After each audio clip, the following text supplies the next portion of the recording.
Hi, my name is Schmid. I'm with the AIDS Institute, and as we have in the past, we'd like to talk about the necessary resources that are needed to carry out the goals of the National AIDS Strategy. While funding is still far from necessary to achieve the goals on time, the budget the President recently released will help achieve continued progress in meeting the strategy goals. Given the fiscal state of our country, we're pleased that many of the domestic AIDS programs would receive increases under the President's budget, and he rejected the continuation of some policies instituted by the Congress that would impede prevention. Under the President's budget, funding for ADAP would increase by $102 million over FY12 appropriated levels. According to NASDAQ, there are now over 4,250 people on waiting lists in 11 states, and over 400 people in 6 states have been disenrolled from the program due to budget constraints and growing enrollment.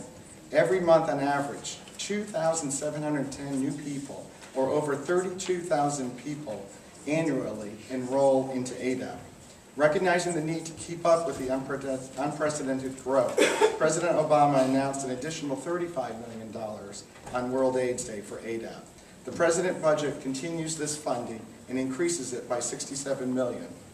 The President also proposed an increase of $20 million for Part C of the Ryan White program to fund primary care, and announced $15 million on World AIDS Day.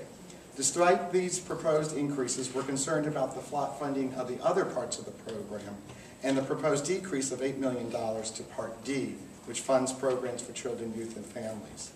In the area of prevention, the President has proposed an increase of $40 million for the CDC, including a restoration of $10 million to HIV, adolescent, and school health. Medical research at NIH would remain flat funded, and funding at HAPA would be cut by $2 million.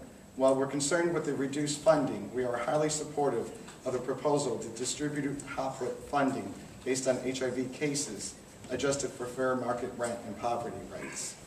In keeping with the policy of following the science of HIV prevention, the President's budget rejects the imposition of federal funding ban of syringe exchange programs and rejects discretionary spending for abstinence only until marriage programs. He again proposes a 1% tap to carry out the National AIDS Strategy, and we look forward to learning from the administration how they propose this funding would be spent if Congress approved this language.